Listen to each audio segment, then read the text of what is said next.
Story time audio ബുക്സിലേക്ക് എല്ലാവർക്കും സ്വാഗതം. ജോസി വാഗമറ്റം എഴുതിയ നോവൽ ചാവുകടൽ. അറക്കൽ ചാർലിയുടെ ഔഡി Q7 കാർ കാരിക്കാട്ട് ബംഗ്ലാവിലേക്ക് വരുന്ന വിവരം കാരിക്കാട്ട് വീട്ടിൽ ഒരാൾക്ക് മാത്രമേ മുൻകൂട്ടി അറിയാമായിരുന്നുള്ളൂ, ഡാൻഡസിന്. അതവനെ മുൻകൂട്ടി അറിയിച്ചത് മറ്റാരുമായിരുന്നില്ല, അറക്കൽ ചാർലിയുടെയും ഭാര്യ റോസ് മേരിയുടെയും മകൾ സോണിയ റോസ്. കാരിക്കാട്ടെ വീട്ടിലേക്കുള്ള പാത രാജകീയമാണ്. ഏതാണ്ട് 300 മീറ്റർ നീളത്തിൽ വളവു തിരിവുകളില്ലാതെ സിമന്റ് കട്ടകൾ പാകിയ റോഡ്. ഇരുവശത്തും പൂച്ചട്ടികളും പൂച്ചെടികളും. വീട്ടുമുറ്റത്തേക്ക് പ്രവേശിക്കുന്നതിന് മുമ്പ് ആ റോഡ് രണ്ടായി തിരിയുന്നു. ഇടതുവശത്തെ തിരിവിലൂടെയാണ് ബംഗ്ലാവിലേക്ക് വരേണ്ടത്. വലതുവശത്തെ റോഡ് തിരികെ പോകാനുള്ളതാണ്. 2 റോഡുകളും ചെന്നും കൂട്ടിമുട്ടുന്നത് ബംഗ്ലാവിൻ്റെ വിശാലമായ കാർ പോർച്ചിലാണ്.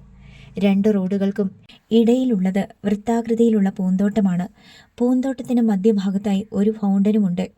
ഇതെല്ലാം കഴിഞ്ഞ കുറേ വർഷങ്ങളിലെ നവീകരണ പ്രവർത്തനങ്ങൾ കൊണ്ട് രൂപപ്പെട്ടു വന്നതാണ്. ആദ്യകാലത്ത് കാരിക്കാട്ട് ബംഗ്ലാവിൻ്റെ വളപ്പ് വെറും പൂഴിമണൽമുറ്റം മാത്രമായിരുന്നു. വീട്ടുവളപ്പിന് മാത്രമല്ല, വീടിനും പല വർഷങ്ങളിലൂടെ രൂപാന്തരം വന്നു. ഓടുമേഞ്ഞിരുന്ന ചായ്പുകൾ അപ്രത്യക്ഷമായി. പകരം കോൺക്രീറ്റ് മേൽക്കൂര വന്നു. ഔട്ട് ഹൗസ് പുതുക്കി പണിതു. വീട്ടുവളപ്പിന്റെ പിൻഭാഗം മതിൽ കെട്ടി വേർതിരിച്ചു. അവിടെ ഒരു ഗേറ്റും റോഡും പുതുതായി നിർമ്മിച്ചു. അവിടെ നിന്ന് നേരെ കടപ്പുറത്തേക്ക് ചുവന്ന ഇഷ്ടിക പാകിയ ഒരു നടപ്പാതയുണ്ടാക്കി. അവിടെ തണൽ മരങ്ങളും പൂച്ചെടികളും വെച്ചുപിടിപ്പിച്ചു. ആ നടപ്പാത കടപ്പുറം വരെ നീണ്ടു. കാരിക്കാട്ട് ബംഗ്ലാവിന് മാത്രമായ ഒരു കടപ്പുറമുണ്ടായി. ഇരുവശത്തേക്കും അതിരുകൾ കമ്പി വേലി കെട്ടിത്തിരിച്ചു. കാരിക്കാട്ട് കടപ്പുറത്ത് 3 കോൺക്രീറ്റ് വർണ്ണക്കുടകൾ വാർത്തുണ്ടാക്കി. അതിന് കീഴിലിരിക്കാൻ മാർബിൾ സ്ലാബ് സ്ഥാപിച്ചു. ഏതാണ്ട് 12 അടി ഉയരത്തിൽ വാച്ച് ടവർ നിർമ്മിച്ചു. അതിൽ കയറി നിന്നാൽ കടലിൻ്റെ വിശാലമായ കാഴ്ച കിട്ടുമായിരുന്നു. അറക്കൽ ചാർലിയുടെ കാർ കാരിക്കാട്ട് ബംഗ്ലാവിലേക്ക് വരുമ്പോൾ ഡാൻഡസ് സൈമൺ റൂഫ് ഗാർഡനിൽ നിൽക്കുകയായിരുന്നു. കാർ പോർച്ചിലേക്ക് കാർ പ്രവേശിച്ചതോടെ മുകളിൽ നിന്നുള്ള കാഴ്ച മറഞ്ഞു. ഡാൻഡസ് സ്റ്റെയർകേസ് ഇറങ്ങി താഴെയെത്തി. ചാർലിയും ഭാര്യ റോസ് മേരിയും, മൂത്ത മകൻ ആൽബർട്ട് ചാർലിയും, രണ്ടാമത്തവൾ സോണിയ റോസും ഇളയവൾ ജൂലിയ റോസും കാറിൽ നിന്നിറങ്ങി സിറ്റൗട്ടിലേക്ക് കയറി. സൈമൺ തരകൻ വന്ന് വാതിൽ തുറന്നു. ചാർലിയെയും ഭാര്യയെയും മക്കളെയും കൈ കൊടുത്ത് സ്വീകരിച്ചു. അയാളുടെ കൊതി പൂണ്ട കണ്ണുകൾ ചാർലിയുടെ ഭാര്യയുടെയും പെൺമക്കളുടെയും അഴകളവുകൾ ഒരു നിമിഷാർത്ഥം കൊണ്ട് വരച്ചെടുത്തു പിൻവാങ്ങി. ചാർലിയെയും കുടുംബത്തെയും സൈമൺ തരകന് പണ്ടേ പരിചയമാണ്. ചേന്നവേലി പ്രദേശത്തെ ധനാഢ്യനാണ് അറക്കൽ ചാർലി. അയാൾക്ക് ചേന്നവേലിക്ക് സമീപം തന്നെ ഒരു 3 സ്റ്റാർ ഹോട്ടലും, ആർത്തുങ്കൽ ടൗണിൽ ഒരു സൂപ്പർ മാർക്കറ്റും, ചേർത്തലയിൽ ഒരു മെഡിക്കൽ ഷോപ്പും പെട്രോൾ പമ്പും സ്വന്തമായുണ്ട്. ഏറെക്കുറെ സൈമൺ തരകന്റെ ഭൂസമൃദ്ധിയോട് കിടപിടിക്കാൻ തക്ക ഭൂസ്വത്തുക്കളും അറക്കൽ ചാർലിക്കുണ്ട്. പഴയകാലം കുറേ ചികഞ്ഞു നോക്കിയാൽ അറക്കൽക്കാരും കാരിക്കാട്ടുകാരും തമ്മിൽ ഏതോ ഒരു കാലഘട്ടത്തിൽ ബന്ധുക്കളായും ഭവിച്ചിട്ടുണ്ട് എന്ന് കാണാൻ കഴിയും. ഡാൻഡസ് താഴെയെത്തി അതിഥികൾക്ക് കൈകൊടുത്തു. സോണിയ റോസിന് ഷേക്ക് ഹാൻഡ് നൽകിയപ്പോൾ 2 പേരുടെയും വിരലുകൾ അല്പം കൂടുതൽ മുറുകി. അതിയായ സന്തോഷത്തോടെ അവൾ പരസ്പരം കണ്ണിൽ കണ്ണിൽ നോക്കി, പുഞ്ചിരി തൂക്കി. അവർ തമ്മിലുള്ള പ്രണയം ആ നോട്ടത്തിലും പുഞ്ചിരിയിലും, ആവശ്യത്തിലധികം നീണ്ടുപോയ കൈകൊടുക്കലിലും പ്രകടമായിരുന്നു. ഡാൻഡസ് സൈമൺ പഠിച്ച ACB കോളേജിൽ തന്നെയാണ് സോണിയ റോസും പഠിച്ചത്. അവൾ ഡിഗ്രി ഫസ്റ്റ് ഇയറിന് ചേരുമ്പോഴേക്കും ഡാൻഡസ് മാസ്റ്റർ ഡിഗ്രിക്ക് പഠിച്ചു തുടങ്ങിയിരുന്നു. +2 പഠിക്കുമ്പോൾ തന്നെ സോണിയ റോസിൻ്റെ ആരാധനാപാത്രമായിരുന്നു ഡാൻഡസ്. ആദ്യം അവൾ രഹസ്യമായി അവനെ പ്രണയിച്ചു. അവൻ പള്ളിയിൽ വയലിൻ വായിച്ച് പാടുന്നത് കേൾക്കാൻ വേണ്ടി അവൾ ചേന്നിവേലി പള്ളിയിലെ ദിവ്യബലി ഉപേക്ഷിച്ച് തുമ്പോളി പള്ളിയിൽ എത്തിക്കൊണ്ടിരുന്നു. ഡാൻഡസിൻ്റെ വയലിൻ കച്ചേരി നടക്കുന്നിടത്തെല്ലാം അവൾ സദസ്സിൻ്റെ മുൻനിരയിലുണ്ടാവും. ആലപ്പുഴയിൽ എന്ത് സംഗീത പരിപാടി നടന്നാലും അതിൽ ഒഴിച്ചുകൂടാൻ വയ്യാത്ത ഒരു ഐറ്റം ഉണ്ടാകും, ഡാൻഡസിൻ്റെ വയലിൻ വാദനം. അത്രത്തോളം പ്രാവീണ്യവും വൈദഗ്ധ്യവും അവൻ ആ വിഷയത്തിൽ നേടിക്കഴിഞ്ഞിരുന്നു. വയലിൻ മാത്രമല്ല, തബലയും ഗിറ്റാറും കീബോർഡും ഡാൻഡസിന് വശമായിരുന്നു. ഗാനമേളകളിൽ 2 or 4 പാട്ട് പാടുകയും ചെയ്യും. സോണിയ റോസിൻ്റെ പ്രണയം ബോധ്യപ്പെടുകയും തനിക്ക് തിരിച്ചങ്ങോട്ടും അതേ പ്രണയമുണ്ടെന്ന് അവളെ അറിയിക്കുകയും ചെയ്തു കഴിഞ്ഞ ഒരവസ്ഥയിലാണിപ്പോൾ സോണിയയും ഡാൻഡസും. തൻ്റെ മകളുടെ ഇഷ്ടം റോസ് മേരിക്കും അതുവഴി അറക്കൽ ചാർലിക്കും ഇപ്പോൾ അറിയാമെങ്കിലും സൈമൺ തരകന് അതേപ്പറ്റി യാതൊരു അറിവും ഇതുവരെയില്ല. അറിഞ്ഞാലും സൈമൺ തരകൻ എതിർക്കുകയോ അവർ തമ്മിലുള്ള വിവാഹത്തെ എതിർക്കുകയോ ചെയ്യില്ലെന്നാണ് ഡാൻഡസിൻ്റെയും സോണിയ റോസിൻ്റെയും വിശ്വാസം. അറക്കൽ ചാർലി താൻ സകുടുംബം വന്നതിൻ്റെ കാരണം സൈമൺ തരകനെ അറിയിച്ചു. ആൽബർട്ടിൻ്റെ വിവാഹം ഉറപ്പിച്ചു കഴിഞ്ഞിരിക്കുന്നു. ജൂൺ മാസാദ്യത്തിൽ കല്യാണം നടത്താനാണ് പ്ലാൻ. ഇപ്പോൾ ഒരു തീയതി നിശ്ചയിച്ചു വെച്ചിട്ടുണ്ടെങ്കിലും പള്ളിയിൽ എന്തെങ്കിലും അസൗകര്യമോ കാലതാമസമോ ഉണ്ടായാൽ തീയതി അങ്ങോട്ടോ ഇങ്ങോട്ടോ അല്പം മാറിയെന്നിരിക്കും. എന്നാലും കല്യാണം ജൂണിൽ തന്നെ നടത്തും എന്ന കാര്യത്തിൽ മാറ്റമില്ല. ചാർലിയും റോസ്മേരിയും ചേർന്ന് സൈമൺ തരകനെയും കുടുംബത്തെയും യഥാവിധി ക്ഷണിച്ചു. തങ്ങൾ കുടുംബസമേതം മനസ്സമ്മതത്തിനും കല്യാണത്തിനും എത്തുമെന്ന് സൈമൺ തരകൻ സസന്തോഷം സമ്മതിക്കുകയും ചെയ്തു. തുടർന്ന് ചായ സൽക്കാരം, കാരിക്കാട്ട് ബംഗ്ലാവിന് കാലോചിതമായി വരുത്തിയ പരിഷ്കാരങ്ങൾ കാണിച്ചു കൊടുക്കൽ തുടങ്ങിയ പ്രക്രിയകളും നടന്നു. ഡാൻഡസ് സോണിയ റോസിനെ കൊണ്ടു നടന്ന് തൻ്റെ മുറിയും മട്ടുപാവും കാട്ടിക്കൊടുത്തു. ജൂലിയ റോസ് അവരോടൊപ്പം ചേരാൻ ആഗ്രഹിച്ചു ചെന്നപ്പോൾ സോണിയ റോസ് അവളെ നിരുത്സാഹപ്പെടുത്തി തിരിച്ചയച്ചു. ഡാൻഡസിൻ്റെ റൂമിന് മുന്നിലുള്ള ടെറസ് ഗാർഡൻ സോണിയ റോസിന് വളരെ ഇഷ്ടമായി. അവിടെ വെച്ച് ഡാൻഡസ് തൻ്റെ കൈ പിടിക്കുമെന്നും മുട്ടയൊരുമി നിൽക്കുമെന്നും സോണിയ റോസ് പ്രതീക്ഷിച്ചെങ്കിലും അത്രത്തോളം കടന്നു കയറാൻ സ്വതവേ നാണക്കാരനായ ഡാൻഡസിന് കഴിഞ്ഞില്ല. ടെറസിൽ നിന്നുകൊണ്ട് അവർ സംഗീതത്തെക്കുറിച്ചും വയലിൻ കച്ചേരികളെക്കുറിച്ചും ഗാനമേളകളെക്കുറിച്ചും സംസാരിച്ചു. സോണിയ റോസ് തൻ്റെ പഠിപ്പിനെക്കുറിച്ചും അഭിലാഷങ്ങളെക്കുറിച്ചും പറഞ്ഞു. ഇവിടെ നിന്നാൽ ബീച്ചും കടലുമൊക്കെ ക്ലിയറായിട്ട് കാണാമല്ലോ. സോണിയ റോസ് ആ ദൃശ്യം ആസ്വദിച്ചുകൊണ്ട് അതിയായി സന്തോഷത്തോടെ പറഞ്ഞു. ഞാൻ രാത്രിയിൽ ഇവിടെ വന്നിരുന്ന് വയലിൻ വായിക്കും. അപ്പോഴത്തെ ആ ആംബിയൻസ് ഉണ്ടല്ലോ, അത് നമുക്ക് ഡീപ്പായിട്ട് ഫീൽ ചെയ്യും. അതൊന്നും പറഞ്ഞു മനസ്സിലാക്കി തരാൻ പറ്റത്തില്ല. വീട്, സമയം, മനുഷ്യർ, പരിസരം ഇതെല്ലാം നമ്മൾ മറന്നുപോകും. ഒരു ദേവലോകത്താണെന്ന് തോന്നും. ഡാൻഡസ് അവളോട് പറഞ്ഞു. എനിക്കറിയാം, എനിക്ക് മനസ്സിലാകുന്നുണ്ട്. ഞാനും അതനുഭവിച്ചിട്ടുണ്ട്. സോണിയ റോസ് പറഞ്ഞു. ഡാൻഡസ് തന്നെ ബീച്ചിലേക്ക് കൂട്ടിക്കൊണ്ടു പോയിരുന്നെങ്കിൽ എന്നവൾ ആഗ്രഹിച്ചു. അവളെ അത്ഭുതപ്പെടുത്തിക്കൊണ്ട് ഉടൻ തന്നെ അവൻ പറഞ്ഞു.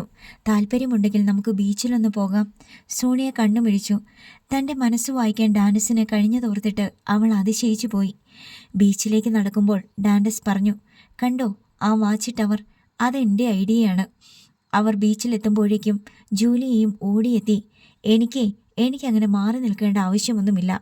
അവർ രണ്ടുപേരോടുമായി തെല്ലസൂയയോടെ പറഞ്ഞു. എന്തിനാ മാറി നിൽക്കുന്നേ? ഒപ്പം തന്നെ നിന്നോ. ഡാൻഡസ് ചിരിച്ചുകൊണ്ട് അവളോട് പറഞ്ഞു.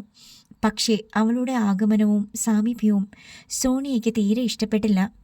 എനിക്ക് ഒരവസരം കിട്ടും, അവൾ പതിയെ ജൂലിയയോട് പറഞ്ഞു. സ്വർഗത്തിലെ കട്ടുറുമ്പാകാനല്ലേ? ഉടനെയൊന്നും പ്രതീക്ഷിക്കേണ്ട മോളെ. ജൂലിയ ഉടൻ തന്നെ മറുപടിയും നൽകി. മഴക്കാലം. ആലപ്പുഴയ്ക്ക് ഓഫ് സീസണാണ്. അത് കടന്നുപോയി. സീസൺ വരവായി. ടൂറിസ്റ്റുകൾ, ഹൗസ് ബോട്ടുകൾ, നല്ല കാലാവസ്ഥ. ഡിസംബർ മാസമാണ്. നോർത്ത് കൈനകരിയിൽ റിസോർട്ടുകൾ പലതും വന്നു. മുമ്പുണ്ടായിരുന്നതിൽ പലതിൻ്റെയും രൂപവും പേരും മാറി. കൂടുതൽ സൗകര്യങ്ങളായി. പഴയ കുട്ടനാടൻ റിസോർട്ടിൻ്റെ പേര് ഇന്ന് ഗ്രീൻലാൻഡ് റിസോർട്ട് എന്നാണ്. സീസൺ ആരംഭിച്ചതിനാൽ റിസോർട്ടിനോട് അനുബന്ധിച്ചുള്ള പ്രകൃതി ചികിത്സാലയവും സജീവമാണ്. രാത്രി 9 മണിക്ക് സാംകുട്ടി തൻ്റെ പരിഷ്കരിച്ച ഓഫീസ് റൂമിലിരുന്ന് കമ്പ്യൂട്ടറിൽ കണക്ക് നോക്കുകയാണ്. റിസോർട്ട് ഉടമയുടെ ബന്ധു കൂടിയായതിനാൽ സാംകുട്ടിക്ക് സ്ഥാനചലനമൊന്നും ഉണ്ടായില്ല. മറ്റ് ജീവനക്കാർ പലരും വരികയും പോവുകയും ചെയ്തുവെങ്കിലും സാംകുട്ടിയുടെ കസേര ഇളക്കം തട്ടാതെ നിലനിന്നു. വാതിലിൽ ആരോ തട്ടിയ ശബ്ദം കേട്ട് സാംകുട്ടി കമ്പ്യൂട്ടറിൽ നിന്ന് കണ്ണെടുക്കാതെ പറഞ്ഞു. S come in. വാതിൽ കടന്ന ഒരു യുവാവ് അകത്തേക്ക് കടന്നപ്പോൾ സാംകുട്ടി തലയുയർത്തി നോക്കി. ആ യുവാവ് തുറന്ന വാതിലിൽ വിരിഞ്ഞു നിൽക്കുന്നു. ആരാ? സാംകുട്ടി ചോദിച്ചു. സാറിന് മനസ്സിലായില്ല അല്ലേ? നമ്മൾ തമ്മിൽ കണ്ടിട്ട് കാലം കുറേയായി. ഏകദേശം ഒരു 14 വർഷം. എനിക്ക് മനസ്സിലായില്ല. മനസ്സിലാക്കി തരാം. യുവാവ് ഇടത്തെ കൈത്തണ്ടയിലെ ലോഹവളയം മുകളിലോട്ട് കയറ്റി മുറുക്കിയിട്ട് തിരിഞ്ഞു വാതിലടച്ച് കുറ്റിയിട്ടു. ഇയാളെന്താ വാതിലടച്ച് പൂട്ടുന്നേ? നമ്മൾ സംസാരിക്കുമ്പോൾ ഇടയ്ക്ക് ശല്യം ഉണ്ടാകാതിരിക്കാൻ വേണ്ടിയാ. ഇയാൾ വാതിൽ തുറക്കടോ. തുറക്കാം. തുറന്നാലല്ലേ എനിക്കും പോകാൻ പറ്റൂ. അയാൾ മുന്നോട്ട് വന്നു. സാംകുട്ടി തെല്ലാശങ്കയോടെ ആഗതനെ അടിമുടി നോക്കി. 6 അടിക്കടുത്ത് ഉയരം, നല്ല പോലെ ഉറച്ച പേശീബദ്ധമായ കൈകൾ, ഒരു ഫയൽവാൻ്റെ നെഞ്ചുവിരിവ്, മുഖത്ത് കാർക്കശ്യം, കാകൻ്റെ ദൃഷ്ടി. അത് കുറേ കാറ്റും മഴയും വെയിലും കൊണ്ട ശരീരമാണെന്ന് ഒറ്റ നോട്ടത്തിൽ തന്നെ തിരിച്ചറിയാമായിരുന്നു. ചീകി വെച്ചാൽ ഒതുങ്ങാതെ തോന്നിയാസം എറിച്ചു നിൽക്കുന്ന മുടി. സാംകുട്ടിയുടെ മേശയ്ക്ക് മുന്നിൽ വന്ന് നിന്ന് അയാൾ ചെറുതായി ചിരിച്ചു. സാർ അവിടെ നരച്ചു തുടങ്ങിയല്ലോ. 50 വയസ്സിനടുത്തെത്തിയല്ലേ? ഇയാൾ ആരാണെന്ന് പറ ആദ്യം. ആഗതൻ മേശമേൽ ഇരു കൈപ്പത്തിയും ഊന്നി അല്പം മുന്നോട്ടാഞ്ഞു നിന്നു. ഞാൻ ഈ റിസോർട്ടിൽ കുറേ കാലം ജോലി ചെയ്തിട്ടുണ്ട്. 10-15 വർഷം മുമ്പാ. അന്നത്തെ ശമ്പളം കുറച്ചെനിക്ക് കിട്ടാനുണ്ടായിരുന്നു. ഇവിടെ ജോലി ചെയ്തിട്ടുണ്ടെന്നോ?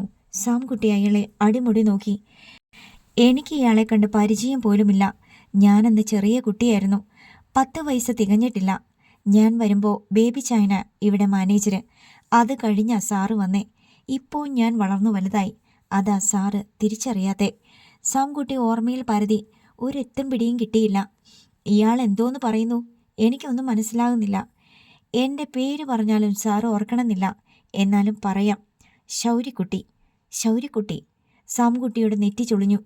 ഞാനിവിടെ പാചകത്തിന് നിന്നിട്ടുണ്ട്.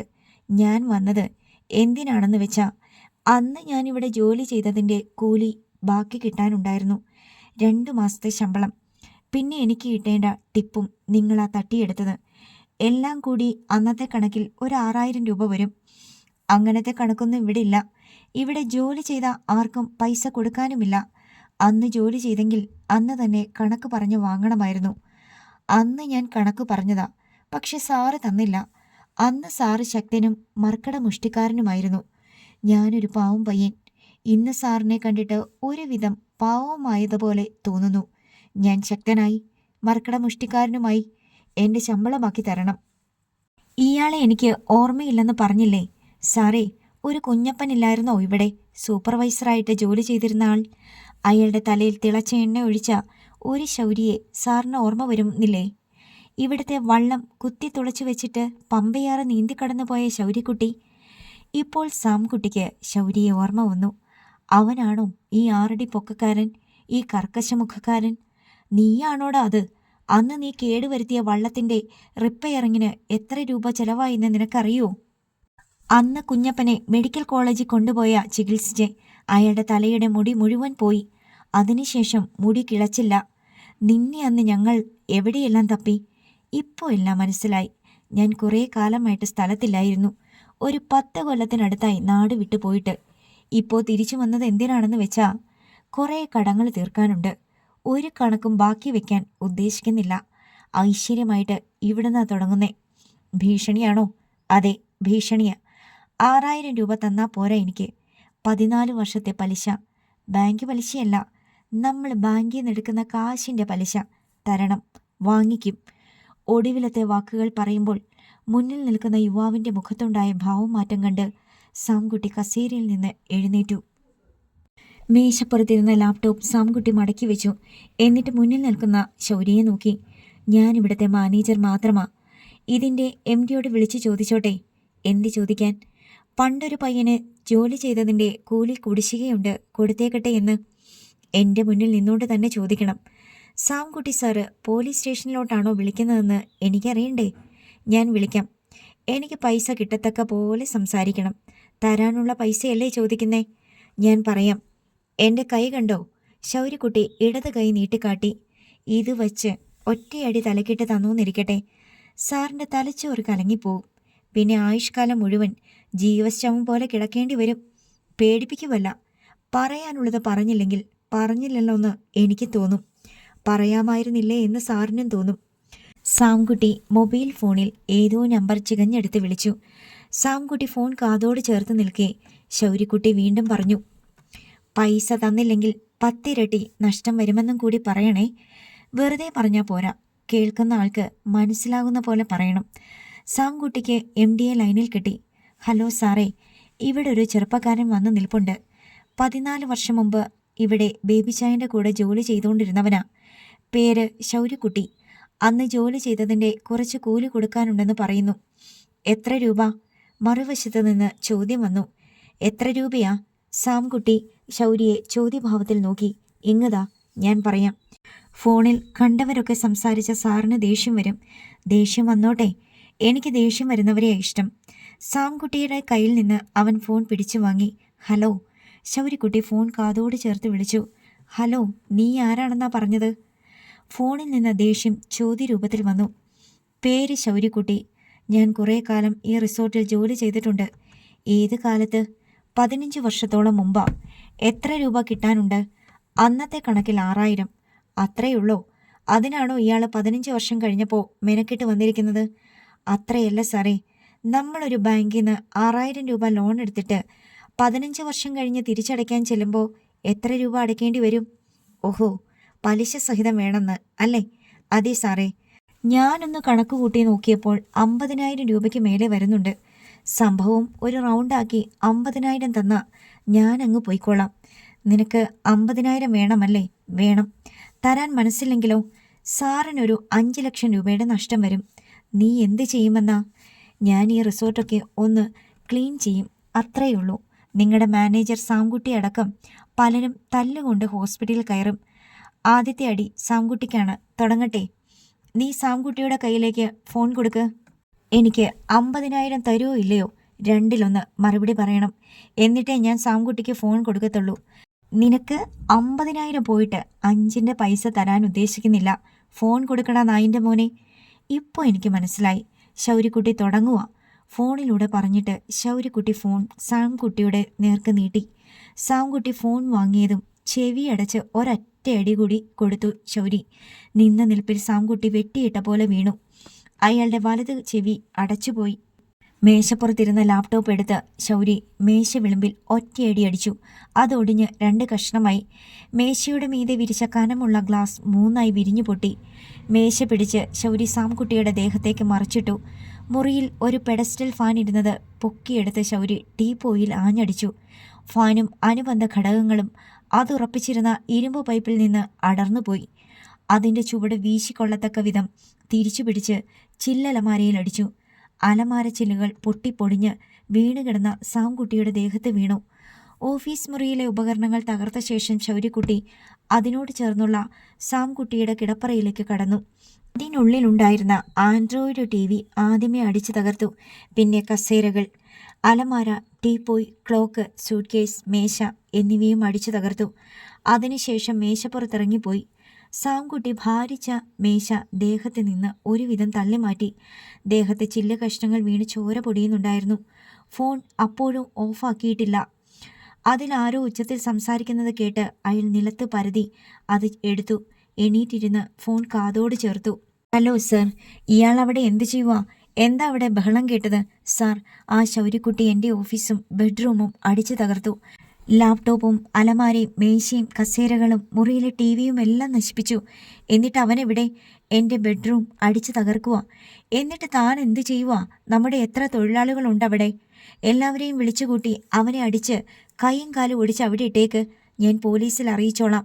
സാംകുട്ടി എല്ലാം എസ് പറഞ്ഞ് തൻ്റെ വിധേയത്വം പ്രകടമാക്കി. ശൗര്യക്കുട്ടി അപ്പോൾ മുറിയിൽ നിന്നിറങ്ങി നടന്നു. സാംകുട്ടിയെ ഒന്ന് നോക്കിയിട്ട് കയ്യിൽ ഇരുമ്പ് പൈപ്പുമായി പുറത്തേക്ക് ഇറങ്ങിപ്പോയി. അല്പം കഴിഞ്ഞപ്പോൾ ഒരു ജീവനക്കാരൻ ഓടിയെത്തി. സാംകുട്ടി എഴുന്നേറ്റ് നിന്ന് തൻ്റെ ദേഹത്ത് നിന്ന് പൊട്ടിയ ചില്ല് കഷ്ണങ്ങൾ പെറുക്കി കളയുകയായിരുന്നു. സാറേ, റെസ്റ്റോറൻറ്റിൽ കയറി വന്ന് ഒരുത്തനെല്ലാം അടിച്ചു തകർക്കുക. എടാ, നിങ്ങളെല്ലാവരും കൂടി അവനെ എങ്ങനെയെങ്കിലും തടയാൻ നോക്ക്. എന്തെങ്കിലും എടുത്തോണ്ട് വന്ന് അവനെ തിരിച്ചടിക്ക്. വന്നയാൾ അതുപോലെ തന്നെ തിരിച്ചോടി. ശൗര്യക്കുട്ടി ആ സമയം കണ്ണിൽ കണ്ടതെല്ലാം തല്ലി തകർക്കുകയായിരുന്നു. ഗ്രീൻലാൻഡ് റിസോർട്ട് ഉടമ ബോട്ടിലാണ് എത്തിച്ചേർന്നത്. അപ്പോഴേക്കും റിസോർട്ട് പടയൊഴിഞ്ഞ പടക്കളം പോലെ ആയി തീർന്നിരുന്നു. ജോൺ ചാണ്ടി റെസ്റ്റോറൻറ്റിലും ഹെറിറ്റേജ് റിസോർട്ടുകളിലും പ്രകൃതി ചികിത്സാ കേന്ദ്രത്തിലും കയറി ഇറങ്ങി നടന്നു നോക്കി. തകർക്കപ്പെടാത്ത ഒരു ഉപകരണവും ഒരിടത്തുമില്ല. 5 ലക്ഷമല്ല 10 ലക്ഷം രൂപയുടെയെങ്കിലും നഷ്ടമുണ്ടായിട്ടുണ്ടെന്ന് അയാൾ മനക്കണക്ക് കൂട്ടി. അടികലശലിൽ 14 ജീവനക്കാർക്കും പരിക്കേറ്റിട്ടുണ്ട്. ആ 50,000 രൂപ അവന് കൊടുക്കുന്നതായിരുന്നു സാറേ നല്ലത്, സാംകുട്ടി മനസ്താപത്തോടെ പറഞ്ഞു. ജോൺ ചാണ്ടിക്ക് അത് വളരെ നന്നായിട്ട് ഇതിനകം ബോധ്യമായിട്ടുണ്ടെങ്കിലും അപ്പോഴത്തെ ദേഷ്യത്തിന് സാംകുട്ടിയോട് പൊട്ടിത്തെറിച്ചു. നിന്റെ അപ്പൻ സമ്പാദിച്ചു തന്നിട്ടുണ്ടോടാ 50,000 രൂപ എടുത്തു കൊടുക്കാൻ? പിന്നെ സാംകുട്ടി ഒരക്ഷരം ഉരിയാടിയില്ല. പള്ളാതുരുത്തിയിൽ നിന്ന് പോലീസ് എത്തിച്ചേർന്നത് വീണ്ടും അരമണിക്കൂർ കൂടി കഴിഞ്ഞിട്ടാണ്. അവർ റിസോർട്ടിൽ ഉടനീളം നടന്ന് FIR തയ്യാറാക്കി. ക്യാമറയിൽ നാശനഷ്ടങ്ങളുടെ ഫോട്ടോ എടുത്തു. പരിക്കേറ്റ ജീവനക്കാരിൽ നിന്ന് മൊഴിയെടുത്തു. റിസോർട്ടുകളിൽ താമസിക്കുന്ന വിദേശ ടൂറിസ്റ്റുകൾ അടക്കമുള്ള 2 ഡസനോളം ആളുകളിൽ നിന്ന് വിവരങ്ങൾ ശേഖരിച്ചു. ടൂറിസ്റ്റുകൾക്കോ റിസോർട്ടിൽ താമസിക്കാൻ വന്ന മറ്റാളുകൾക്കോ പോറൽ പോലും ഏറ്റിട്ടില്ല. നിങ്ങൾ ഇത്രയും പേർ ഉണ്ടായിട്ട് അവനെ തടയാനോ അടിച്ചോടിക്കാനോ സാധിച്ചില്ലേ? SI അത്ഭുതത്തോടെ ചോദിച്ചു. അടുക്കാൻ പറ്റിയില്ല സാറേ, ഇരുമ്പ് പൈപ്പിനായിരുന്നു അടി, റിസോർട്ട് ജീവനക്കാരിൽ ഒരാൾ പറഞ്ഞു. കാട്ടാന കയറി ഇറങ്ങിയ ഇത്രയും നാശനഷ്ടങ്ങൾ ഉണ്ടാക്കാൻ പറ്റത്തില്ലല്ലോടാ, SI സാംകുട്ടിയോട് പറഞ്ഞു. എൻ്റെ വലത്തെ ചെവി ഇപ്പോഴും കേൾക്കാൻ വയ്യ സാറേ, സാംകുട്ടി പരാതിപ്പെട്ടു. ചെവിക്കല്ല് പൊട്ടിയെന്നാ തോന്നുന്നേ, ബ്ലഡ് വന്നായിരുന്നു ചെവിക്കകത്തുനിന്ന്. അവൻ എന്തിനിത് ചെയ്തതെന്നാ പറഞ്ഞത്? SI ചോദിച്ചു. 15 വർഷം മുമ്പ് അവനിവിടെ ജോലി ചെയ്തപ്പോഴത്തെ കൂലി കൊടുത്തില്ലെന്ന്. എത്രയാ അവൻ ആവശ്യപ്പെട്ടത്? 50,000. എത്രയാ കൊടുക്കാനുള്ളത്? എനിക്ക് ഓർമ്മയില്ല സാറേ, 6,000 എന്നാ അവൻ പറഞ്ഞത്. അവൻ്റെ പേരെന്താ? ശൗര്യക്കുട്ടി. അവൻ എവിടത്തുകാരനാ? അറിയില്ല സാറേ. അവൻ എവിടെ നിന്ന് വന്നു? എങ്ങനെ വന്നു? അതൊന്നും അറിയില്ല സാറേ. സാംകുട്ടി കൈ മലർത്തി. അവൻ എങ്ങോട്ടാ പോയതെന്നറിയാമോ? അതും അറിഞ്ഞുകൂടാ സാർ. അവൻ എങ്ങനെ ഇവിടുന്ന് പോയി? വള്ളവും ബോട്ടും ഒന്നുമില്ലാതെ പോകാൻ പറ്റത്തില്ലല്ലോ. അറിയില്ല സാർ. അവൻ വരുന്നതും പോകുന്നതും ആരും കണ്ടില്ല. ഇതിപ്പോൾ ആരുടെ പേരിൽ കേസെടുക്കും? ആക്രമണം നടത്തിയവന് അഡ്രസ്സില്ല, അവനെ അറിയുന്ന ആരുമില്ല, വെറും ഒരു അക്രമി. അവൻ്റെ പേര് ശൗര്യക്കുട്ടിയെന്ന് തന്നെയാണെന്ന് ഉറപ്പുണ്ടോ? അതിന് സാംകുട്ടി ഉത്തരം പറഞ്ഞില്ല. ജോൺ ചാണ്ടി തലയിൽ കൈവച്ച് വീണ്ടും നാശനഷ്ടങ്ങൾക്കിടയിൽ കൂടി നടന്നു. പണ്ടാരക്കളം ജംഗ്ഷനിൽ നിന്ന് ചെമ്പുംപുറത്തേക്കുള്ള റോഡിലേക്ക് തിരിഞ്ഞ് കുറേ ദൂരം പോയ ശേഷം റോഡരികിൽ കണ്ട ചെറിയ പച്ചക്കറി കടക്കരികെ പോലീസ് ജീപ്പ് നിന്നു. കടയിലിരുന്ന വൃദ്ധനോട് ജീപ്പിലിരുന്ന് തന്നെ പോലീസ് ഡ്രൈവർ ചോദിച്ചു. ചേട്ടാ, ബേബി ചൈൻ എന്നയാളിൻ്റെ വീട് ഇവിടെ എവിടെയാ? വൃദ്ധൻ പോലീസിനോടുള്ള ബഹുമാനം കിട്ടാൻ എഴുന്നേറ്റ് നിന്നു. കളത്തിങ്കലെ ബേബിച്ചനാണോ? ആ, അതെവിടെയാ? സാറേ, കുറേ കൂടെ മുന്നോട്ട് ചെല്ലുമ്പോൾ ഒരു പള്ളി കാണും, അതിനടുത്തുള്ള ചായക്കടയിൽ ചോദിച്ചാൽ മതി. അതെന്താ, ചേട്ടൻ അറിഞ്ഞുകൂടെ? അറിയാം സാറേ. അതായത് പള്ളിയുടെ അവിടെ നിന്ന് കിഴക്കോട്ട് തിരിഞ്ഞ് 1 ഫർലോങ് ചെന്നിട്ട് തെക്കോട്ട് മാറി മില്ലിൻ്റെ അടുത്തുനിന്ന് പടിഞ്ഞാട്ട്. മതി മതി, ഞങ്ങൾ ചായക്കടയിൽ ചോദിച്ചോളാം. Driver jeep മുൻപോട്ടെടുത്തു. ജീപ്പിന് പിന്നിലായി ജോൺ ചാണ്ടിയുടെ ബെൻസ് കാറും പോയിക്കൊണ്ടിരുന്നു. ചെമ്പുംപുറം പള്ളിക്ക് സമീപം എത്തിയ ശേഷം അവിടെ കണ്ട ചായക്കടയിൽ പോലീസ് ഡ്രൈവർ കളത്തിങ്കൽ ബേബി ചൈൻ്റെ വീട്ടിലേക്കുള്ള വഴി തിരക്കി. ചായക്കടയുടമ പൈലിക്കുട്ടി അവിടെ നിന്ന് അങ്ങോട്ടുള്ള വഴി തെക്കും വടക്കും തിരുത്തി ലെഫ്റ്റും റൈറ്റുമാക്കി കൃത്യമായി പറഞ്ഞുകൊടുത്തു. ബേബി ചൈൻ്റെ വീടിന് മുന്നിൽ ഒരു തെങ്ങിൽ വീട് വിൽപ്പനയ്ക്ക് എന്നെഴുതിയ ഒരു തകിട് തറച്ചിട്ടുണ്ടെന്നും പറഞ്ഞു. ഒരു തോടിന് സമീപത്ത് കൂടിയാണ് ഇനിയുള്ള റോഡ്. അവിടെ ചെമ്പുമുറം പാലത്തിനരികെ വലിയ വള്ളങ്ങളിൽ നെല്ല് കയറ്റുന്ന പണി നടക്കുന്നുണ്ടായിരുന്നു. ജീപ്പും കാറും പിന്നെ മുന്നോട്ട് പോയി. വീതി കുറഞ്ഞ റോഡാണെങ്കിലും കോൺക്രീറ്റ് ചെയ്തിരിക്കുന്നതിനാൽ പോലീസ് ജീപ്പും ബെൻസ് കാറും സുഗമമായി ബേബിച്ചൻ്റെ വീടിന് മുന്നിൽ വരെ എത്തി. അവിടെ പൈലക്കുട്ടി പറഞ്ഞതുപോലെ വീട് വിൽപ്പനയ്ക്ക് എന്നെഴുതിയ തകിട് തറച്ച തെങ്ങും കണ്ടു. പക്ഷേ ആ വീട്ടിലേക്ക് വാഹനങ്ങളൊന്നും കടന്നു ചെല്ലാനുള്ള ഇടമില്ല. വണ്ടി തിരിക്കാൻ പോലും സൗകര്യമില്ല. പരിസരത്തുള്ള 2 വീടുകളുടെ മുറ്റത്തായി ജോൺ ചാണ്ടിയുടെ കാറും പോലീസ് ജീപ്പും കയറ്റിയിട്ടു. പോലീസ് ജീപ്പ് കയറ്റിയിട്ടിടത്ത് 2 ചെടിച്ചട്ടി പൊട്ടുകയും മുറ്റത്തിന് അതിന് നിർണയിച്ച പാകിയ ഇഷ്ടികകൾ പൊളിഞ്ഞു പോവുകയും ചെയ്തു. ആ വീട്ടിലെ ഗൃഹനാഥൻ്റെ ഭാര്യ താടിക്ക് കൈയൂന്നി വിഷമിച്ചു നിന്നു. പോലീസ് ആയതുകൊണ്ട് അനിഷ്ടം പ്രകടിപ്പിക്കാനും വയ്യ. പോലീസ് ആയതുകൊണ്ട് പോലീസ് സോറിയൊന്നും പറഞ്ഞതുമില്ല. ബേബി ചൈൻ്റെ വീട്ടിൽ ഭാര്യയും മോളും മാത്രമേ ഉണ്ടായിരുന്നുള്ളൂ. ബേബി ചൈൻ മോനെയും കൊണ്ട് ആശുപത്രിയിൽ പോയതാ, ഉടനെ വരുമായിരിക്കും. ബേബി ചൈൻ്റെ ഭാര്യ പോലീസിനോട് പറഞ്ഞു. ഏതാ ആശുപത്രിയാ? എവിടെയാ? ചങ്ങനാശ്ശേരി. ആർക്കാ അസുഖം? മകനാണോ? അതെ. പോലീസുകാർ വീട്ടുമുറ്റത്ത് അങ്ങിങ്ങും മാറി നിന്ന് അടുത്ത നടപടി എന്തെന്ന് ആലോചിച്ചു. ഒടുവിൽ SI വന്ന് ചോദിച്ചു. ശൗര്യക്കുട്ടി എന്നൊരുത്തൻ ബേബി ചൈനെ കാണാനോ മറ്റോ വന്നിട്ടുണ്ടായിരുന്നോ? ശൗര്യക്കുട്ടിയോ? അറിയാൻ മേല സാറേ, ഇവിടെ വന്നിട്ടേ ഇല്ലേ. ശൗര്യക്കുട്ടി. ആ സ്ത്രീ ഓർമ്മയിൽ പരതി. ബേബി ചൈൻ്റെ കൂടെ പണ്ട് കൈനകരിയിലെ റിസോർട്ടിൽ നിന്നിട്ടുള്ളവനാ. അന്ന് 10-12 വയസ്സേ ഉണ്ടായിരുന്നുള്ളൂ. കുറേ വർഷങ്ങൾക്ക് മുമ്പാ. ചിന്നമ്മയ്ക്ക് ഇപ്പോൾ ഓർമ്മ വന്നു. ശൗര്യക്കുട്ടി എന്ന പയ്യൻ അവൻ്റെ അമ്മയെയും കൂട്ടി ബേബി ചൈനെ കാണാൻ വന്നതും അവൻ ഓർത്തെടുത്തു. ശരിയാ, ശൗര്യക്കുട്ടിയെന്ന് പേരുള്ള ഒരു പയ്യൻ ബേബി ചൈൻ്റെ കൂടെ ഉണ്ടായിരുന്നു. കുറേ കാലം മുമ്പാ. ചിന്നമ്മ പോലീസുകാരോട് പറഞ്ഞു. അവനെ ഈ അടുത്ത കാലത്തെങ്ങാനും കണ്ടിട്ടുണ്ടോ? ഇല്ല, അവൻ്റെ പേര് പോലും മറന്നു പോയിരുന്നു. അവൻ്റെ വീട് എവിടെയാണെന്നറിയാവോ? ആലപ്പുഴയാ. ആർത്തുങ്കൽ ഭാഗത്ത് എവിടെയോ ആണെന്ന് തോന്നുന്നു. അവർ സംസാരിച്ചുകൊണ്ട് നിൽക്കുമ്പോൾ ഒരു ഓട്ടോറിക്ഷ വീടിന് മുന്നിലെ റോഡിൽ വന്ന് നിന്നു. അതിൽ നിന്ന് ഒരു ബാലനും ബേബി ചായനും ഇറങ്ങി. വീട്ടുമുറ്റത്തും വരാന്തയിലും പോലീസ് നിൽക്കുന്നത് കണ്ട് ബേബി ചായനൊന്ന് വിരണ്ടു. പോലീസ് തിരക്കി വരേണ്ട ഒരു കുറ്റവും ചെയ്തിട്ടില്ലാത്തതിനാൽ പെട്ടെന്ന് തന്നെ ആ അമ്പരപ്പ് മാറി. ഓട്ടോറിക്ഷ തിരികെ പോയി. ബേബി ചായൻ മകനെയും കൂട്ടി വീട്ടുമുറ്റത്തേക്ക് വന്നു. നിങ്ങളാണോ ബേബി വർഗീസ്? SI ചോദിച്ചു. അതെ. പണ്ട് കൈനകരിയിലെ ഒരു റിസോർട്ടിൽ നിങ്ങൾ ജോലി ചെയ്തിരുന്ന കാലത്ത് ശൗര്യക്കുട്ടി എന്നൊരു പയ്യനെ ജോലിക്ക് വെച്ചത് നിങ്ങളല്ലേ? അതെ. അതിപ്പോ വർഷങ്ങൾ ഒരുപാടായി. അവനിപ്പോ എവിടെയുണ്ട്? അവനെ കണ്ടിട്ട് ഒരുപാട് കാലമായി സാറേ. 10-12 വർഷത്തിൽ കൂടുതലായി. അടുത്ത കാലത്തൊന്നും കണ്ടിട്ടില്ല? ഇല്ല സാറേ. എന്താ സാറേ പ്രശ്നം? അവൻ്റെ വീട് എവിടാണെന്ന് അറിയാവോ? ചെല്ലിക്കടപ്പുറം. അവൻ പറഞ്ഞു കേട്ടിട്ടുള്ള അറിവാ. അവൻ ജോലി ചെയ്ത വകയിൽ കൂലി വല്ലതും കൊടുക്കാനുണ്ടായിരുന്നോ? ഞാൻ അവിടുത്തെ ജോലി മതിയാക്കി പോന്ന ശേഷം അവന് ശമ്പളമൊന്നും കിട്ടിയില്ലെന്ന് ഒരിക്കൽ ഇവിടെ വന്നപ്പോൾ അവൻ ആവലാതി പറഞ്ഞായിരുന്നു. അപ്പോൾ അവനിവിടെ വന്നിട്ടുണ്ട്. ഒരുപാട് വർഷം മുമ്പാ സാറേ. അവൻ എന്തിനാ വന്നേ? അവൻ്റെ ശമ്പളം മുഴുവൻ ഞാനാ സൂക്ഷിച്ചിരുന്നേ. എൻ്റെ കയ്യിൽ നിന്ന് അത് വാങ്ങിപ്പോകാൻ വന്നതാ. ഞാനത് പോസ്റ്റ് ഓഫീസിൽ ഇട്ടിരിക്കുകയായിരുന്നു. അവൻ വന്ന് ചോദിച്ചപ്പോൾ എടുത്തു കൊടുത്തു. സാറേ, പ്രശ്നം എന്താണെന്ന് സാറ് പറഞ്ഞില്ല. അവൻ ശമ്പളം കിട്ടിയില്ലെന്നും പറഞ്ഞ് കഴിഞ്ഞൊരു ദിവസം ആ റിസോർട്ടിൽ ചെന്നു. അവിടെ ഉണ്ടായിരുന്ന ജീവനക്കാരെ എല്ലാം തല്ലിച്ചതച്ചു. റിസോർട്ട് അടിച്ചു തകർത്തു. അവൻ ഒറ്റയ്ക്കോ? അവിടെ ഒരുപാട് ജോലിക്കാരുള്ളതല്ലേ സാറേ. തടഞ്ഞാൽ മതിയായിരുന്നല്ലോ.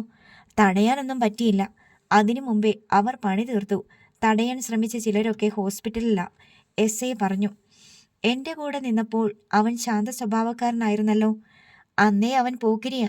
അവിടെ ജോലി ചെയ്തുകൊണ്ടിരുന്ന ഒരുത്തൻ്റെ തലയിൽ തിളച്ച എണ്ണയൊഴിച്ച് ഒരു വള്ളവും കുത്തി തുളച്ചിട്ടാ അവൻ റിസോർട്ടിൽ നിന്ന് പോയത്. അതും പമ്പയാറ് നീന്തിക്കടന്ന്. ശരിയാ സാറേ, അവനതും പറഞ്ഞായിരുന്നു. ഞാൻ അവിടുത്തെ ജോലി വിട്ട ശേഷം പുതിയതായിട്ട് വന്ന മാനേജര് അവന് ശമ്പളമൊന്നും കൊടുത്തില്ലെന്ന് അവൻ ഇവിടെ വന്നപ്പോൾ പറഞ്ഞിരുന്നു. അന്നത്തെ മാനേജര് സാംകുട്ടി എന്ന് പേരുള്ള ഒരുത്തനാ. അയാൾ അവനെ പറ്റിച്ചു. ശൗര്യക്കുട്ടിയുടെ വീട് കൃത്യമായിട്ട് തനിക്കറിയാവോ? ചെല്ലിക്കടപ്പുറത്ത് ചെന്ന് ചോദിച്ചാൽ മതി സാറേ. ഇപ്പം അവൻ എവിടെയാണെന്നൊന്നും എനിക്ക് അറിഞ്ഞുകൂടാ. പക്ഷെ അവൻ്റെ വീട് അവിടെ ആയിരുന്നു. അമ്മയും അനിയനും പെങ്ങളും ഒക്കെ ഉള്ളതാ. അതിൽ കൂടുതൽ വിവരങ്ങളൊന്നും ബേബി ചായനിൽ നിന്ന് കിട്ടാനില്ലെന്ന് SIക്ക് തോന്നി. ശരി, ആവശ്യം വന്നാൽ ഞങ്ങൾ വിളിപ്പിക്കും. സ്റ്റേഷനിലോട്ട് വന്നേക്കണം. സാറ് പറഞ്ഞാൽ മതി, എപ്പോൾ വേണേലും വരാം. ഇയാൾ വീട് വിറ്റിട്ട് സ്ഥലം വിട്ടു പോയാലോ? വീട് വിറ്റാലും പോകാൻ പറ്റത്തില്ല സാറേ. അതുമാതിരി കടമുണ്ട്. ബേബി ചൈൻ ചെറുചിരിയോടെ പറഞ്ഞു. പോലീസ് ജീപ്പ് പാർക്ക് ചെയ്തിരിക്കുന്ന വീട്ടിലേക്ക് പോയി. അവിടുത്തെ വീട്ടമ്മയോട് SI ചോദിച്ചു. ആ ബേബി വർഗീസ് എങ്ങനെയുള്ള ആളാ? കുഴപ്പക്കാരനാണോ? ഞങ്ങളോട് ഇതുവരെ കുഴപ്പത്തിനൊന്നും വന്നിട്ടില്ല. അയാളുടെ വീട് വിൽക്കാനിട്ടിരിക്കുവാണല്ലോ. ആ, അറിയാൻ മേല. നിങ്ങൾക്കത് വാങ്ങിച്ചുകൂടെ? നിങ്ങളുടെ തൊട്ടടുത്ത വീടല്ലേ. ഞങ്ങൾക്ക് ഈ വീട് തന്നെ അധികമാ. ആ സ്ത്രീക്ക് തങ്ങളോടുള്ളിൽ ദേഷ്യമുണ്ടെന്ന് SI രാംദാസിന് മനസ്സിലായി. സാറേ, നിങ്ങൾ പോലീസൊക്കെയാ, ശരിയാ. പക്ഷേ ഞങ്ങളുടെ ചെടിച്ചട്ടിയും പൊട്ടിച്ച് മുറ്റത്തിൻ്റെ കെട്ട് ഇടിച്ചിട്ടിട്ട് ഒരു സോറി പോലും പറയാതെ പോകുന്നത് വല്ലാത്തൊരു മര്യാദക്കേടല്ലേ? SIക്ക് ചമ്മൽ തോന്നി. ആ, സോറി. അത്രയും പറഞ്ഞ് രാംദാസ് ജീപ്പിൽ കയറി. അപ്പോഴേക്കും ജോൺ ചാണ്ടി കാർ തിരിച്ച് റോഡിൽ കൊണ്ടുവന്നു. പോലീസിനെയും ബെൻസ് കാറും ഒക്കെ കണ്ട് ഇതിനകം റോഡിൽ 5-6 പേർ കൂട്ടം കൂടി. അവർ പോലീസിനോട് കാര്യം തിരക്കി. ശൗര്യക്കുട്ടി എന്നൊരുത്തനെ അന്വേഷിച്ചു വന്നതാ. അവൻ്റെ അഡ്രസ്സും വാലും തുമ്പും ഒന്നും അറിയില്ല. പോലീസ് പറഞ്ഞു. ഞങ്ങൾ ഓർത്തു ബേബി ചായൻ എന്നാ കുറ്റം ചെയ്തിട്ടാണെന്ന്. അയാൾ അത്രയ്ക്ക് നല്ല മനുഷ്യനാണോ? SI രാംദാസ് ചോദിച്ചു. ആർക്കും ഒരു ഉപദ്രവവും ചെയ്യാത്തയാളാ സാറേ. പക്ഷേ അങ്ങനെയുള്ളവർക്കാ സാറേ കഷ്ടപ്പാടും ദുരിതവും.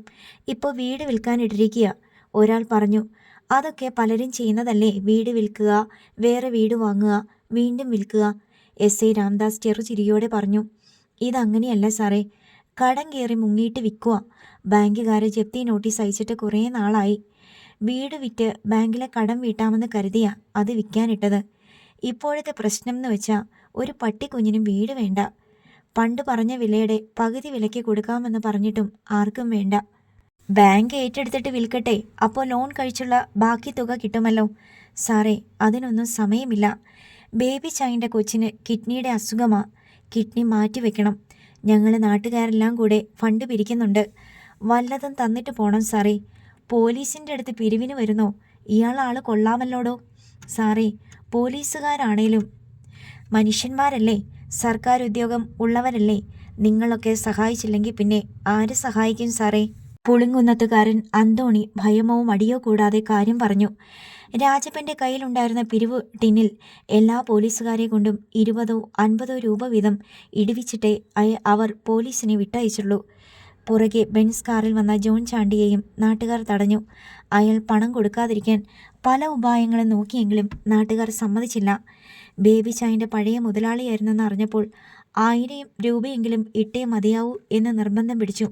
ഒടുവിൽ 2 500-ൻ്റെ നോട്ടുകൾ കൊടുത്ത് ജോൺ ചാണ്ടി തലയൂരി. ചെമ്പും പുറത്തു നിന്ന് പോലീസ് നേരെ പോയത് ആലപ്പുഴ ആർത്തുങ്കൽ ഭാഗത്തേക്കായിരുന്നു. ചെല്ലിക്കടപ്പുറത്ത് ശൗര്യക്കുട്ടിയുടെ വീട് എവിടെയാണെന്ന് തിരക്കി പിടിച്ച് പോലീസ് അവിടെ എത്തി. ആഞ്ചലോസ് കടപ്പുറത്തായിരുന്നു. ഡെന്നിച്ചൻ കടലിൽ. എമിലിയും കുഞ്ഞനെയും ജാനറ്റും വീട്ടിലുണ്ടായിരുന്നു. പോലീസിനെ കണ്ടതും ഓല മെടഞ്ഞുകൊണ്ടിരുന്ന കുഞ്ഞന വിരണ്ടു.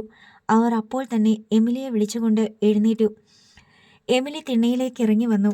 SI രാംദാസ് 2 സ്ത്രീകളെയും മാറി മാറി നോക്കി. ശൗര്യക്കുട്ടിയുടെ വീട് ഇതാണോ? എമിലി ആ ചോദ്യം കേട്ട് അന്തം വിട്ടു. ശൗര്യക്കുട്ടി എന്ന പേര് തന്നെ കടപ്പുറത്ത് നിന്നും മറഞ്ഞു പോയിരുന്നു. ആ നാമം ആരും ഉച്ചരിക്കാറില്ല. വർഷങ്ങൾക്ക് മുമ്പ് മരിച്ചുപോയ ഒരാളെ സ്മരിക്കുന്നത്ര പോലും ഓർമ്മിക്കപ്പെടാറില്ല ശൗര്യക്കുട്ടി. ചെല്ലിക്കടപ്പുറത്തെ മനുഷ്യരുടെ മനസ്സിൽ നിന്ന് ശൗര്യക്കുട്ടിയുടെ രൂപവും ഓർമ്മയും മാഞ്ഞു പോയിട്ട് വർഷങ്ങൾ എത്ര കഴിഞ്ഞു.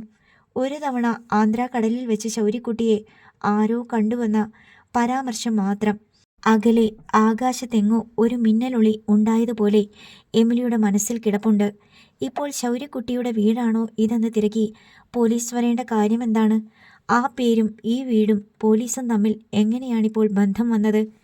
ഇത് തന്നെയാ സാറേ, എമിലി പറഞ്ഞു. ശൗര്യക്കുട്ടി എവിടെ? പോയിട്ട് 10 വർഷമാകുന്നു സാറേ. 10 വർഷമോ? പിന്നെ വന്നിട്ടേയില്ലേ?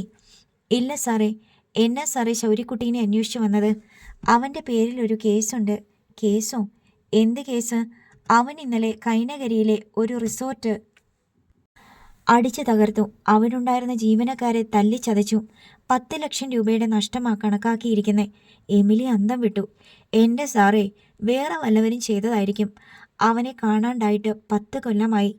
ജീവിച്ചിരിപ്പുണ്ടോ മരിച്ചോന്ന് പോലും അറിയാൻ മേല. അവനെ സൈമൺ മുതലാളി കൊല്ലിച്ചെന്നും പറഞ്ഞ് പോലീസ് സ്റ്റേഷനിൽ ഞങ്ങളുടെ പരാതി കിടപ്പുണ്ടല്ലോ സാറേ. ഞങ്ങൾ വീട്ടുകാരും നാട്ടുകാരും കൂടെ കുറേ സമരം ചെയ്യുകയും കേസ് അന്വേഷിക്കുകയും ചെയ്തതാണല്ലോ. പള്ളാതുരുത്തിയിൽ നിന്ന് വന്ന പോലീസിന് അതൊന്നും മനസ്സിലായില്ല. അവർ കടപ്പുറത്ത് ചെന്ന് അന്വേഷിച്ചു. അവിടെ പോലീസ് ജീപ്പിന് ചുറ്റും ആൾക്കൂട്ടമായി. പള്ളാത്തുരുത്തി പോലീസ് ശൗര്യക്കുട്ടിയെ പറ്റി തിരക്കിയപ്പോൾ കടപ്പുറത്തുള്ളവർ പറഞ്ഞു, സാറേ, അവൻ ജീവിച്ചിരിപ്പില്ല.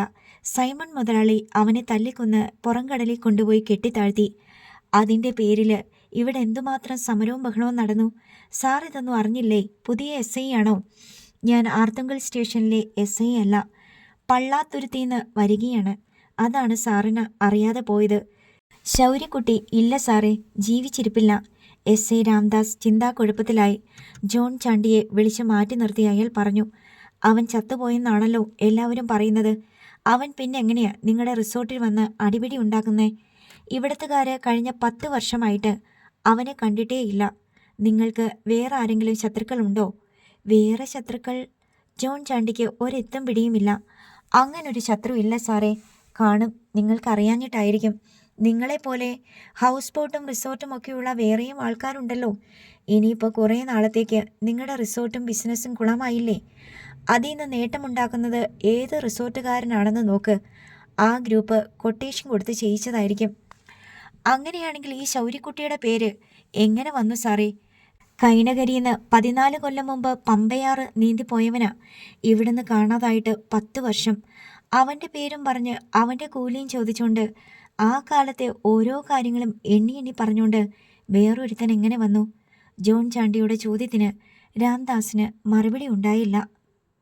അടുത്ത ഭാഗം നാളെ.